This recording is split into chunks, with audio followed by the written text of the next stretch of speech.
Olá, bom dia, boa tarde, boa noite, sejam bem-vindos ao 24º episódio do Despertar do Dragão, o podcast multiplataforma de análise do livro Fogo e Sangue. Eu sou a Flávia Leão. E eu sou o Gisiel Bueno e esse é o melhor podcast desse Brasil. E hoje nós vamos falar sobre o 20º capítulo do livro, que tem como título Sob os Regentes, a Mão Encapuzada. Eu adorei o nome desse capítulo, Sob os Regentes. Sim, parece até o nome de um conto meu. Parece. Eu amei. Bom, galera, um dos nossos ouvintes entrou em contato com a gente pelo Instagram. O perfil dele é Bruno_Ars, A-R-S. Isso, Bruno Ribeiro. Bruno Ribeiro? Que falou de Portugal. Um salve para os portugueses que nos ouvem. Sim, muito legal. Que bom que os portugueses de Portugal... Que coisa horrível que eu falei, né? Não sei falar português de Portugal. Desculpa, Bruno, mas muito obrigada por escutar a gente. E ele deu uma sugestão, né, pra gente inserir no podcast o momento Valíria, em que são contados todos os dragões vivos mencionados no livro depois da conquista. E a gente adorou, né? A gente conversou, a gente adorou. E como que eu não tinha pensado nisso antes, né, Gisele? Nem você. Eu não sei porquê. Exato. Pois é.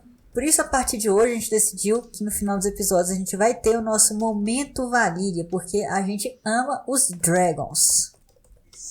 E antes de a gente começar, então, pessoal, eu lembro a vocês que vocês podem fazer como o Bruno e entrar em contato com a gente ou pelo nosso e-mail, pelo contato@despertardodragão.com.br ou pelo nosso site, despertardodragão.com.br, através dos comentários ou do formulário, e também pelas nossas redes, Twitter, que é o @despertardragão, Instagram e Facebook, que são o Despertar do Dragão.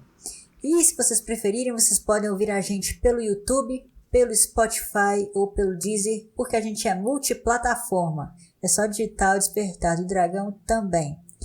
Então vamos lá, José Bueno, a sinopse, por favor. Aegon e Rhaenyra Targaryen se casam e o príncipe é oficialmente coroado rei, tornando-se Aegon III. Um conselho se forma. Tyland Lannister é nomeado a nova mão do rei e Léwyn Corbray o protetor do território. Começa então uma era como nunca antes ou depois houve na história dos Sete Reinos, em que as mulheres governam com mãos de ferro, mas pequenas guerras continuam a acontecer a leste e a oeste de Westeros, e o comércio vai de mal a pior. Cregan Stark volta para o norte e o inverno chega, trazendo uma nova doença para o reino.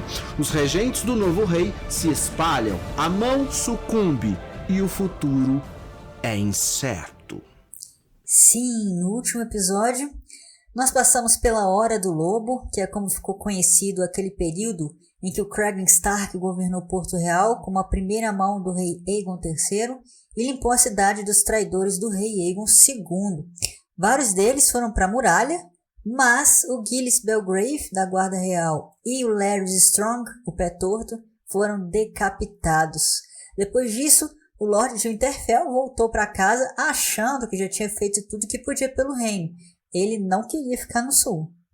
Mas esse capítulo começa com uma passagem muito interessante da história de Westeros, a Feira de Viúvas, que aconteceu em várias partes das terras fluviais.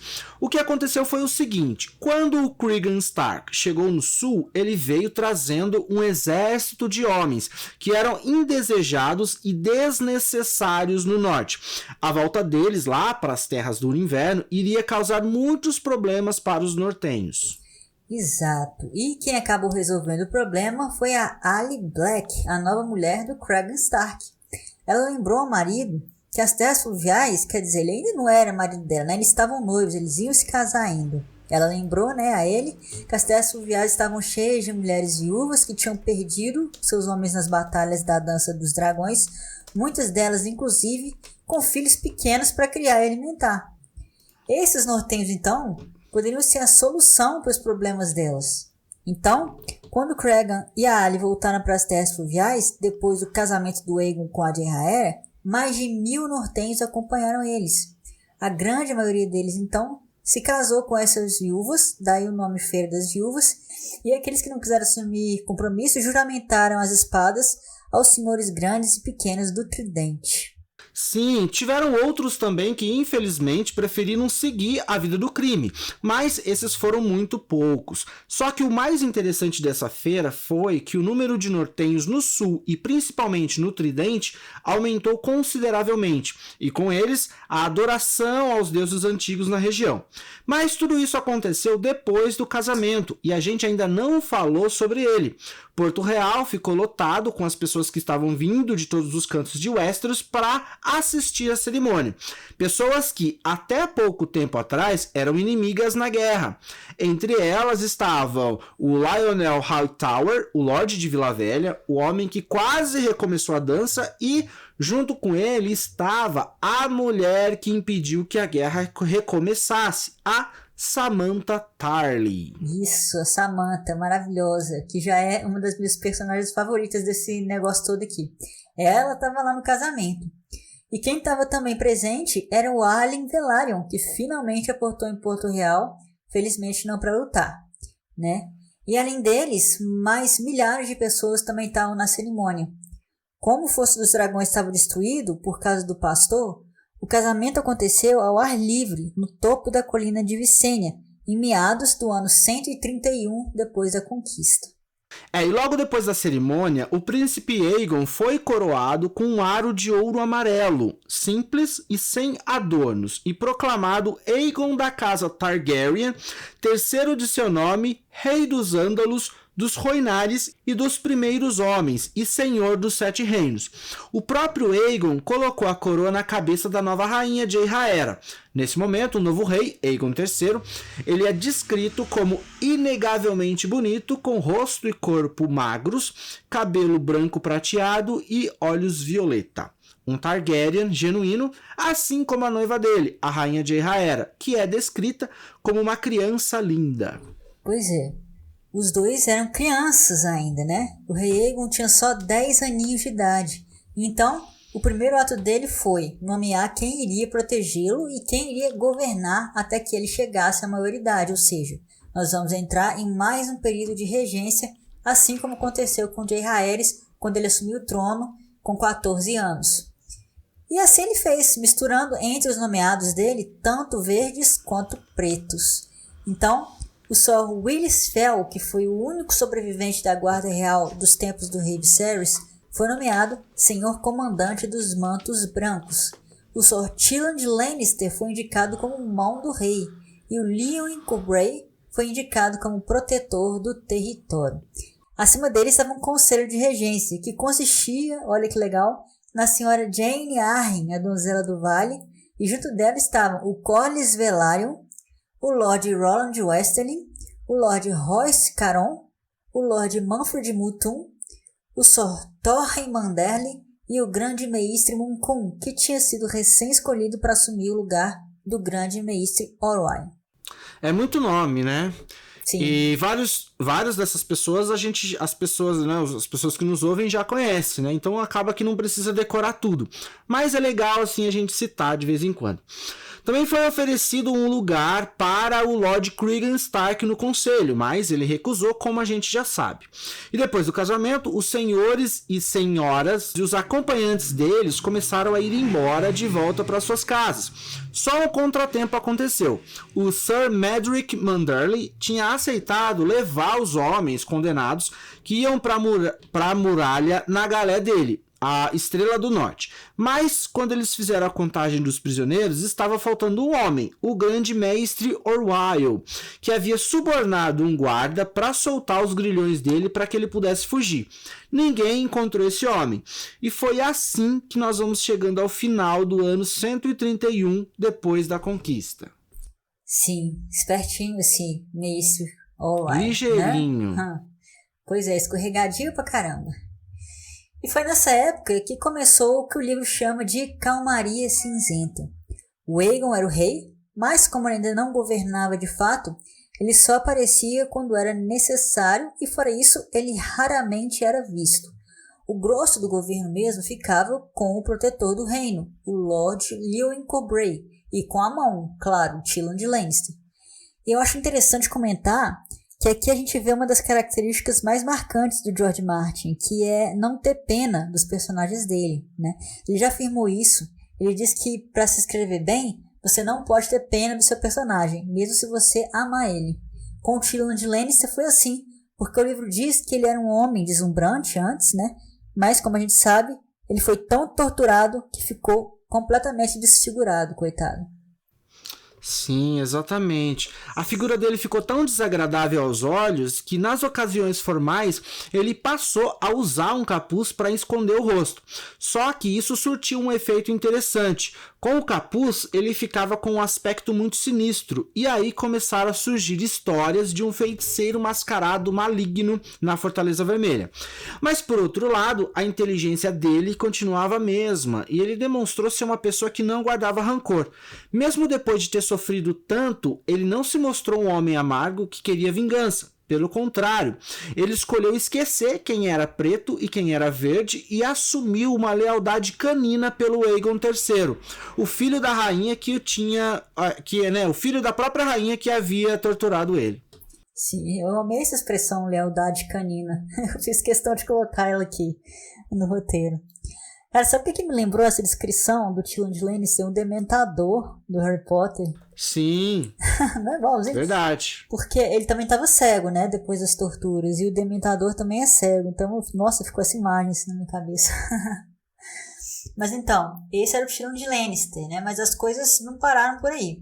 A gente disse que depois da coroação também foi formado um conselho de regência, que era a instituição de maior poder, né, enquanto o rei Aegon não atingisse a maioridade. E tanto Tyrion Lannister, que era a mão, como o Lyon Cobray, que era o protetor do reino, eram subordinados a esse conselho. Só que acontece que à medida que o tempo ia passando, esse conselho ia se reunindo cada vez menos, porque o trabalho diário de se administrar um reino é realmente bastante tedioso. E por isso, tacitamente, essa tarefa ia caindo nas mãos do Tyrion de Lannister, e o poder dele ia aumentando cada vez mais. Eu não julgo ninguém, porque eu jamais ia querer administrar um reino daquele tamanho, não. Sim, não seria uma tarefa nada fácil, né? Nossa, não. E falando em nada fácil, não foi fácil o que o homem teve que enfrentar. Porque, como os Stark gostam de dizer, o inverno chegou em Westeros, o inverno mais frio e lúgubre do que qualquer outro. E ele duraria 4 anos. Às vezes a gente sofre com o inverno, que parece que não passa. Eles ficaram 4 anos no inverno. Pois é, reclamando dos poucos meses de inverno que a gente tem, né? Sim, a gente tem que pensar no seguinte, né? O inverno em Westeros é extremamente rigoroso. As pessoas passam fome porque não tem colheita, né? Tem que sobreviver do que você colheu na época de verão, né? De primavera, de outono. Sim. Só que nós estávamos saindo de uma das maiores guerras, né? E as guerras, elas influenciam de forma direta na economia e em todas as ramificações, né? Olha certeza. Quantos pastos foram queimados, quantos... Como é que chama? O quê? A plantação lá, o terreno da plantação? Os terrenos de plantações. Me corrijam se eu estiver errado, não veio o nome agora. Mas ali as plantações, né? Então foi tudo foi queimado, terras foram salgadas, as próprias batalhas mesmo acabam prejudicando muito a terra. Rios, né, que as pessoas são jogadas no rio, o rio ele fica contaminado durante muito tempo, né? Dependendo do rio nem volta mais. Então tem todas essas situações, né? Então é natural que, apesar de a população ter sido reduzida, né? Principalmente a população masculina, que é uma consequência natural de todas as guerras ao longo da história mundial, assim, a gente sempre percebe isso, né? Que tem uma diminuição radical na população masculina.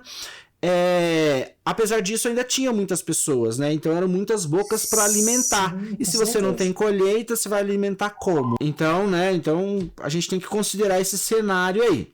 Isso, por isso que o Kragan Stark deixou um monte de gente pra trás lá no sul. Sim, ele foi espalhando os soldados dele, porque se ele levasse... Eles eram bocas indesejáveis, né? Porque se ele levasse eles de volta pra Winterfell, esses homens, eles não teria comida pra eles, né? Não só pra Winterfell, mas no norte todo, né? Eles sofrem muito lá. Sim, no norte, em todo o norte, né?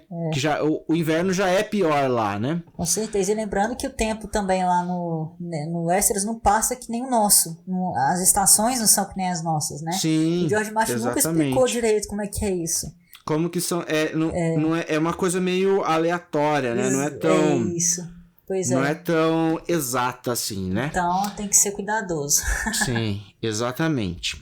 As consequências da Dança dos Dragões tinham sido muitas e também afetou muito o comércio, obviamente.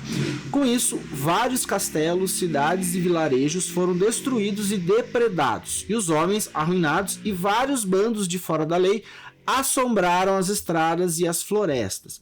Mas o problema mais imediato era a rainha viúva Alicent, que se recusava a se reconciliar com o novo rei, já que o assassinato do último filho dela, o Aegon II, havia transformado o coração dela em pedra. Ninguém queria que ela fosse morta, tampouco, porque um assassinato assim podia reavivar as chamas da guerra, e estava claro, portanto, que ela não podia fazer parte da vida da corte como antes, e muito menos servir de companhia para a neta, a rainha de Rhaera, porque uma vez ela disse para a garota cortar a garganta do marido enquanto ele estivesse dormindo. Foi por isso que o Tywin Lannister mandou deixarem ela confinada nos próprios aposentos. Cara, imagina mandar a neta matar o marido. Jesus amado. Louca, louca, louca. Total. Ai, coitada da Alicent. Bom, mas depois disso, a mão começou a recuperar o comércio do reino, o Tyrion de Lannister, né? E ele adotou um monte de medidas que agradaram e desagradaram as pessoas também. O fato é que a coroa agora tinha dinheiro, com todo o tesouro tendo sido devolvido e restaurado aos cofres do rei. E a primeira coisa que o Tyrion de Lannister fez foi abolir os impostos que a Rhaenyra e o Lord Celtigar tinham estabelecido, o que foi a coisa mais popular que ele fez, né? A mão também fez um monte de empréstimos para os senhores que tinham tido os seus lares destruídos pela dança. Ele também construiu celeiros, mandou pararem a construção daquelas estátuas dos príncipes Aemond e Daeron que o Aegon II tinha encomendado, e pôs centenas de pessoas para trabalharem no conserto e restauração do Fosso dos Dragões. E, além disso, ele financiou a construção de 50 novas galés de guerra. E a justificativa que ele deu para essa iniciativa foi que ele queria criar trabalho para os estaleiros e também defender Porto Real das frotas da triarquia lá do Essos. Mas era muito mais óbvio pensar, né, que o verdadeiro motivo da construção dessas embarcações era diminuir a dependência da coroa da Casa Velaryon. Porque a gente lembra que o Lord Corlys não era muito bem visto lá, né? Sim, com certeza. E também poderia haver outro motivo para a construção dessas galés. Lá no oeste, na própria sede do Tywin Lannister, que era Rochedo Casterly, a senhora Johanna Lannister ainda enfrentava um problemão com os Homens de Ferro das Ilhas de Ferro. Eles continuavam atacando, pilhando e sequestrando os domínios dos senhores do oeste, e mais do que isso, eles ignoravam as ordens que vinham da coroa. Quando a Johanna tentou ela própria construir uma frota de navios de guerra, os Greyjoy foram lá e queimaram tudo, e ainda levaram mais 100 mulheres com eles. Ou seja, mesmo que a dança tivesse acabado, ainda tinha umas lutas acontecendo, e os Homens de Ferro só demonstraram com essas ações que eles não tinham nenhum respeito por ninguém. Eles faziam o que eles queriam, na hora que eles queriam, da forma como eles queriam. E eu não tenho respeito pelos Greyjoy, porque eu odeio esses Homens de Ferro. Mas bom, momento geografia agora, pessoal. Peguem seus mapinhas para acompanhar a gente aqui agora. Além dessa guerra no oeste, também estava acontecendo uma guerra no leste entre as cidades livres da triarquia, Lys, Myr e Tyrosh. A coisa ficou tão feia por lá que o comércio ao sul do Mar Estreito foi fechado, isolando então Porto Real, Val do Caso, Lagoa da Donzela e Vila Gaivota das transações com o leste, ou seja, o Westeros se viu no meio de duas brigas feias. E foi assim, nesse clima, que terminou finalmente o ano de 131 depois da conquista. Além disso, o povo de Porto Real estava começando a se desencantar com o novo rei e a rainha, né? Porque nenhum dos dois tinha sido visto desde o casamento. E eles estavam se sentindo governados por uma mão encapuzada, um dementador, né? Esquisito. E os boatos de que o Tyrion Lannister era um feiticeiro que bebia sangue começou a se espalhar.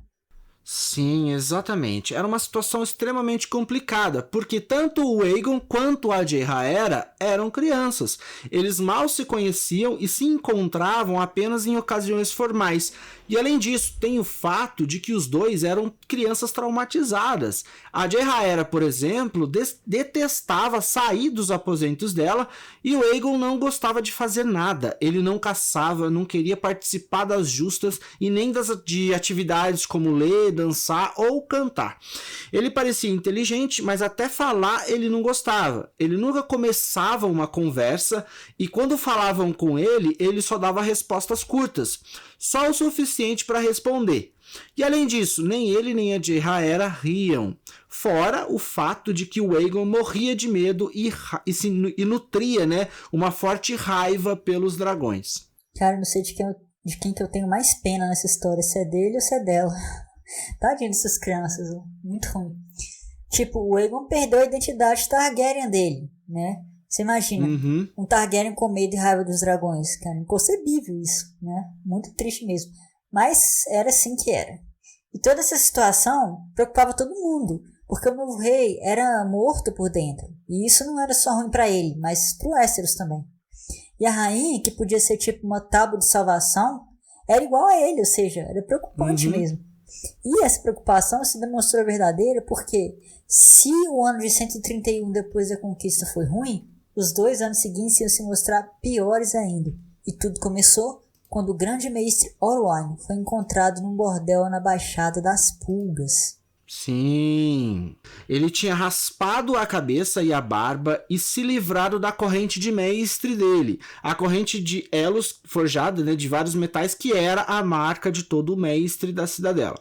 Então ninguém sabia que era ele, ninguém prestava atenção nele, até que ele resolveu ensinar algumas prostitutas a ler, e foi aí que a desconfiança começou a aumentar. Por fim, acabaram descobrindo ele. Quando o grande mestre Orwyle chegou na Fortaleza Vermelha, ele foi considerado um desertor da Patrulha da Noite. Mesmo que ele ainda não tivesse feito os votos que a Patrulha da Noite exigia, e todo mundo sabia que a pena para a deserção dos Mantos Negros era a morte, mas o Cregan Stark não estava mais ali. E a mão era o Tyrion Lannister, que era amigo do grande mestre Orwyle. Portanto, ele mandou prender o homem ao invés de matar ele imediatamente. A justificativa era que ele próprio não poderia servir de carrasco, porque era cego, e o Aegon III ainda não tinha um magistrado para executar a função. Então, o grande mestre Orwyle ficou preso durante quase 2 anos. Foi nessa época que ele escreveu a longa história dos reinados do rei Viserys I e do rei Aegon II. Ainda bem, né? Senão a gente ia deixar de saber de muita coisa que aconteceu. Sim, exatamente. Enquanto isso, mais problemas estavam acontecendo, mais problemas. Lá no vale, os bandos de homens das Montanhas da Lua começaram a tocar o terror. Então, a Jane Arryn foi embora da corte para defender as terras dela. E lá em Dorne, uma manifestação estranha começou a acontecer também, porque uma menina chamada Alliandra Martell, que se achava a nova Niméria, tinha subido ao poder e estava lá causando com os homens dorneses. Então, o Lord Caron de Noctica Antiga, que fica nas marcas de Dorne, também foi embora da Fortaleza Vermelha, ou seja, dos 7 regentes do rei Aegon, sobraram 5, sendo que o mais influente era o Serpente Marinha, que, o que eu achei muito legal, era o homem que o rei Aegon estava mais disposto a confiar.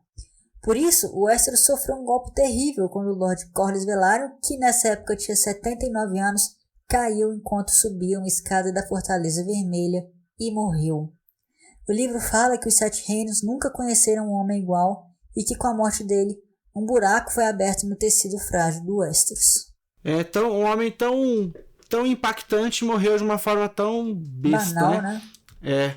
E com a morte do Serpente Marinha, o filho ilegítimo dele, o Alyn Velaryon, foi instalado como novo senhor de Deriva Marca. Ele tentou assumir o lugar do pai no Conselho do Rei, mas a mão negou, porque ele era muito jovem. Nessa época de 132 depois da conquista, ele tinha apenas 16 anos. O lugar do Lord Corlys foi assumido por um homem mais velho, o Anwin Peake, senhor de Pique Estrela, Duntonbury e Mata Branca. Outra coisa que a morte do velho Corlys Velaryon lembrou ao Tywin Lannister foi que qualquer pessoa podia morrer a qualquer momento, inclusive o jovem rei Aegon III, e ele ainda não tinha um herdeiro. Por isso, essa se tornou uma questão urgente. Muitos achavam que a reivindicação mais forte era a da própria rainha Jaehaera, mas o conselho não gostou da perspectiva de colocar uma criança assustada como ele no trono. Então eles se voltaram para a única opção que eles entendiam que seria viável: as meias-irmãs do rei, as princesas Baela e Rhaena Targaryen, as gêmeas do príncipe Daemon Targaryen com a primeira mulher dele, a Laena Velaryon. Isso, exatamente. A gente já tinha comentado aqui que as princesas eram as queridinhas da cidade, né? Elas são descritas como meninas altas, magras e com cabelos prateados, e nessa época elas também tinham 16 anos. Como o Aegon não punha os pés para fora da Fortaleza Vermelha e a rainha não punha os pés para fora dos aposentos dela, as gêmeas assumiram a função que devia ser deles. Eram elas que saíam para caçar e falcoar, que iam dar esmolas para os pobres e que recebiam os convidados nos poucos eventos que aconteciam no castelo. Ou seja, elas eram as únicas Targaryen que o povo via. Só que no final, o grande Mace Mukun lembrou a todos que elas eram garotas e que colocar qualquer uma no trono de ferro ia ser começar a guerra toda de novo. Ele disse que o conselho tinha que seguir a regra da reivindicação masculina, mas como o Mace foi incapaz de apontar quem seria esse requerente masculino, a questão ficou ainda sem qualquer decisão, por enquanto. Pois é, mas isso não impedia que os senhores da corte caíssem aos pés das gêmeas implorando os favores delas. E as duas reagiam a essa tensão de maneiras, digamos, no mínimo diferentes. A gente tem que lembrar que a Baela e a Rhaena foram separadas num determinado momento das vidas delas, e isso diferenciou elas. A Rhaena havia sido criada com todo o conforto e comodidade no vale, com a Jaime Arryn, então ela se tornou uma menina mais dócil, e ela adorava ser o centro das atenções. Já a Baela havia tido uma vida mais dura em Pedra do Dragão, e ela ficou muito mais arisca, mais bárbara e obstinada. Só pela aparência, apesar de elas serem gêmeas, dava para ver o quanto elas ficaram diferentes. A Baela usava os cabelos curtos como o de um menino, ficava bêbada, fazia travessuras, levava gente estranha para a Fortaleza Vermelha, e já a Rhaena era o oposto, e ela tinha a dragoa dela, a Manhã, que ia com ela onde quer que ela fosse, enrolada no pescoço da garota como se fosse uma estola. Que bonitinho, eu queria ter um dragão pra amarrar. Eu também queria. Adoro amanhã.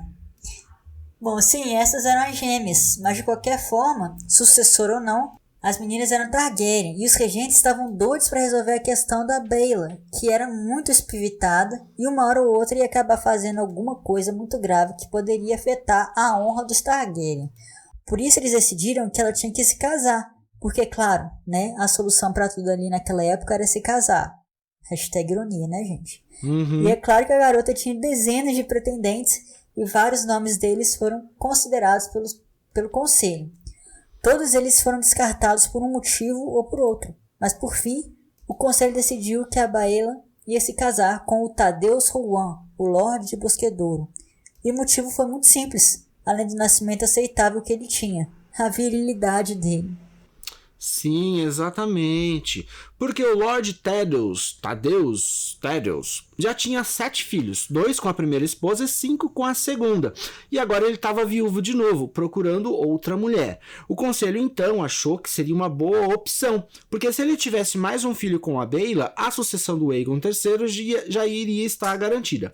Eu vou ler para vocês a descrição dele que está no livro. Abre aspas. Lord Tadeus era um homem agradável, energético e alegre, amado e respeitado, um marido dedicado e bom pai para os filhos. Ele lutou pela rainha Rhaenyra durante a dança e fez isso com habilidade e valor. Era orgulhoso sem ser arrogante, justo em julgamento sem ser vingativo, leal com os amigos, dedicado às questões religiosas sem ser excessivamente devoto, nada inclinado à ambição descontrolada. Se o trono passasse para a senhorita Baela, Lord Rowan seria o consorte perfeito, que a apoiaria com toda a sua força e sabedoria, sem tentar dominá-la ou usurpar o lugar dela como governante, fecha aspas. Um homem quase perfeito, né? Mas a Baela Targaryen não gostou, não. Em contraposição à descrição que o Gesiel acabou de ler, a princesa disse: Lord Rohan tem 40 anos a mais do que eu, é careca como uma pedra e tem uma barriga que pesa mais do que eu. E ela ainda acrescentou que já tinha se deitado com 2 dos filhos dele.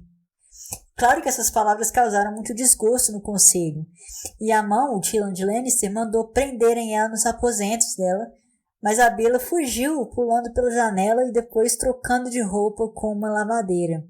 Aliás, gente, se vocês querem fugir da Fortaleza Vermelha, basta vocês trocarem de roupa, porque todo mundo que foge da Fortaleza Vermelha troca de roupa. Troca de roupa, exatamente. Com a lavadeira, se você é mulher, ou com o mendigo, se você é homem, mas enfim.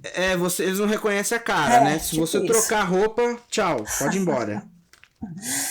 Mas, pois é, quando descobriram a fuga, ela já estava na metade da Baía do Água Negra, a caminho de Deriva Marca, onde ela foi encontrar o primo, o Alicent Velaryon. E ela foi lá e chorou e derramou as mágoas dela nos ouvidos do garoto.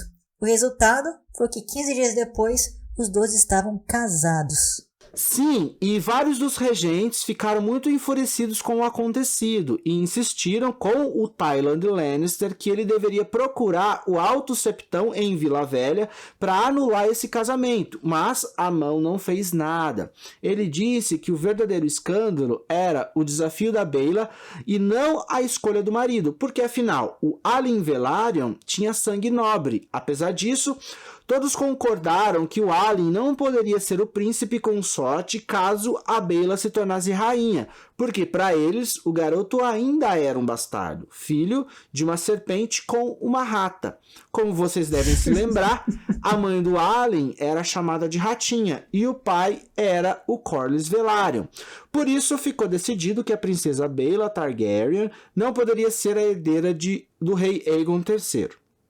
Mas então, exatamente por isso os regentes voltaram para a irmã gêmea dela, a princesa Rhaena. Ela seria a herdeira desde que estivesse casada. Mas dessa vez, por insistência do próprio Tyrion de Lannister, ela participou das discussões. E ao contrário da irmã, ela foi muito condescendente e disse que se casaria com quem o conselho achasse melhor. Ela só pediu que o futuro marido não fosse tão velho, a ponto de não poder dar filhos para ela, e nem tão gordo que esmagasse ela na cama. Então o Tyrion lhe perguntou para ela se ela tinha algum preferido entre os senhores que cortejavam ela. E ela respondeu que gostava muito do Sir Corran Corbray, que ela tinha conhecido no Vale quando ela morou lá como protegida.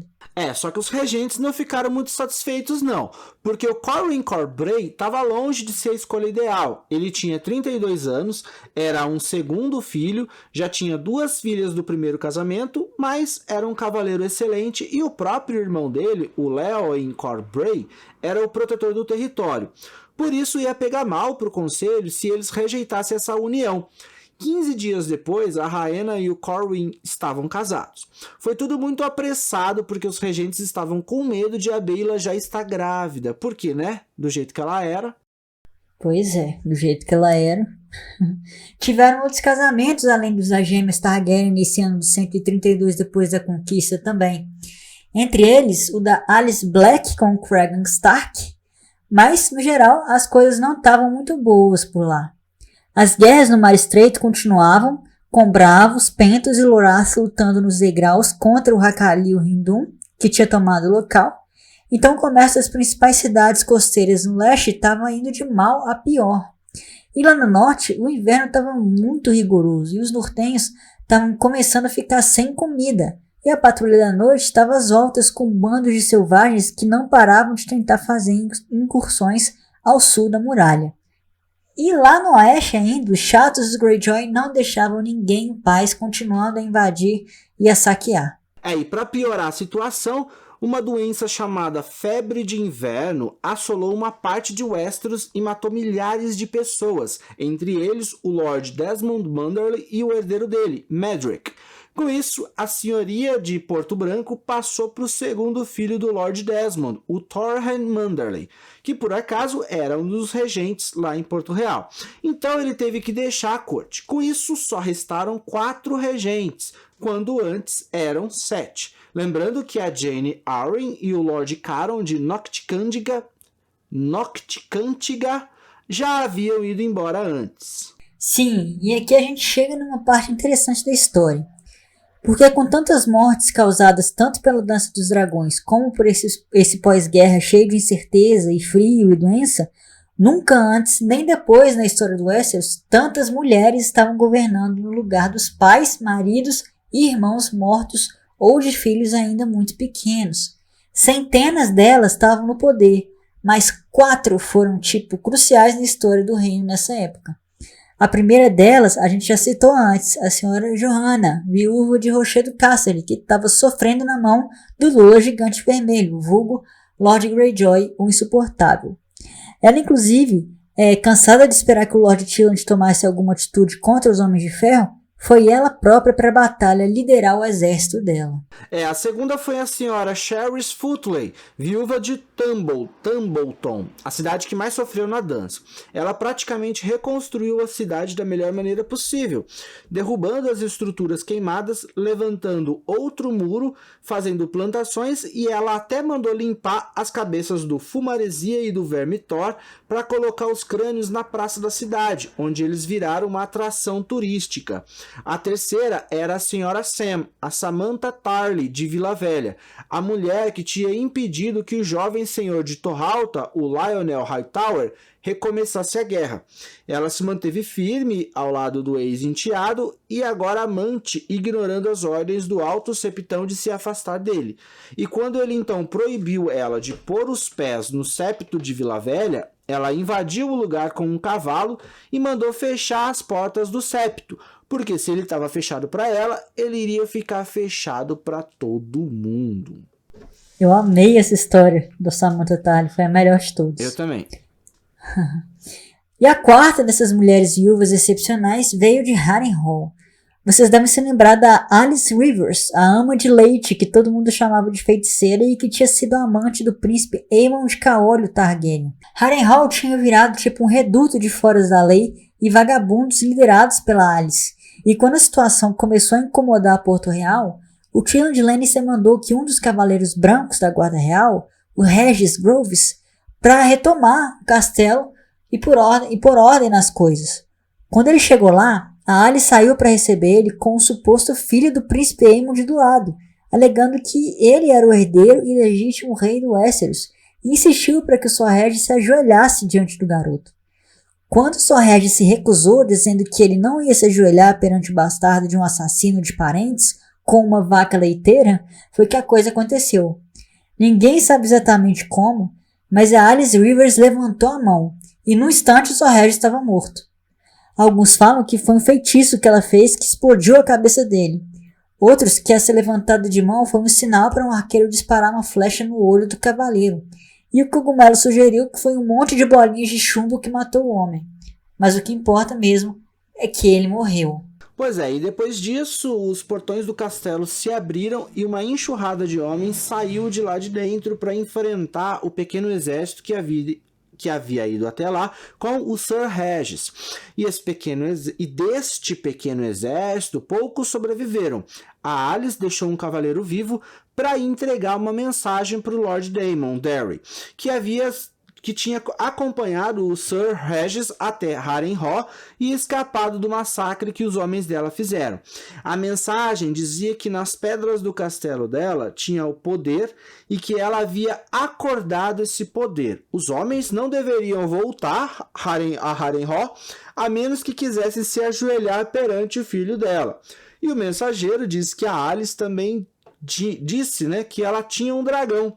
Ninguém levou a sério essas palavras, nem lá em Porto Real, mas o Tywin Lannister ficou abalado com a morte de um dos cavaleiros da Guarda Real e chegou à conclusão de que iria ser necessária uma força muito maior do que aquela que ele havia mandado para recuperar Harrenhal. Isso. Mas antes que o Tyrion Lannister tivesse conseguido sequer pensar num nome para substituir o Sir Regis na Guarda Real, a febre de inverno chegou lá na cidade. Era o comecinho do ano de 133 depois da conquista, e a febre era uma doença terrível, como a gente já pôde perceber, porque já tinha matado milhares de pessoas antes, em outros locais, e era tão arrasadora quanto os arrepios, lembram, né, no reinado do rei de Jaehaerys, que inclusive matou a princesa Daenerys, filha dele. A febre matava a pessoa em mais ou menos 4 dias, e só uma em cada 4 pessoas sobrevivia. Quando o grande mestre Munkun percebeu o que estava acontecendo e avisou a mão, o Tyrion Lannister, ele mandou fechar a cidade toda para a doença não se espalhar mais e também mandou fechar a Fortaleza Vermelha para a febre ficar longe do rei e da corte. Só que isso não adiantou nada e a febre chegou sim na Fortaleza Vermelha. O próprio grande mestre Munkun sobreviveu, assim como o Lord Mutton, um dos regentes do Aegon III. Mas o senhor protetor, o Léwyn Corbray, o Sir Willis Fell, senhor comandante da Guarda Real, e mais 2 cavaleiros brancos, o Lord Roland Westerling, que era outro regente, e mais outras pessoas acabaram morrendo, inclusive a rainha viúva Alicent, da casa Hightower, uma das figuras mais notáveis da Dança dos Dragões. O rei, a rainha continuaram saudáveis.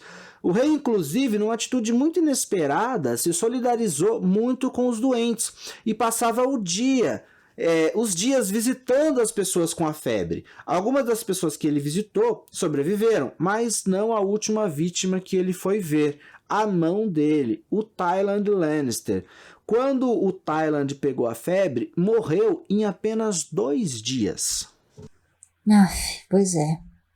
E é com esse momento triste que a gente termina esse capítulo. Mas, antes de a gente se despedir, vamos inaugurar o nosso momento Valyria, Gesiel? Bora! E a gente vai fazer uma rápida contagem dos dragões que a gente conheceu e que já morreram.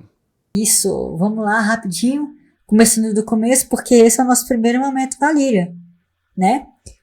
Bom, claro que a gente não pode deixar de lembrar dos primeiros 3 dragões que a gente conheceu.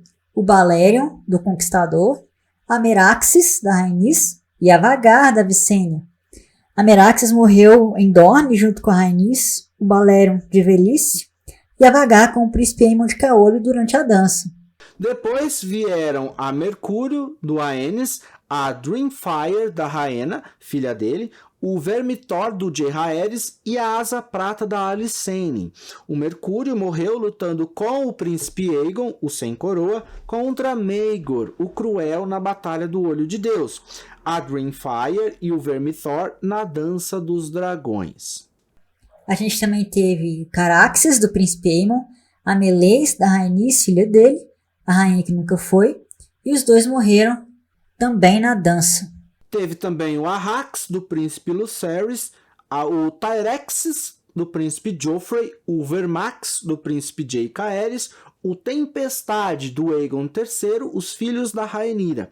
Todos os 4 dragões morreram na dança também, junto com os príncipes, exceto o Aegon III, claro.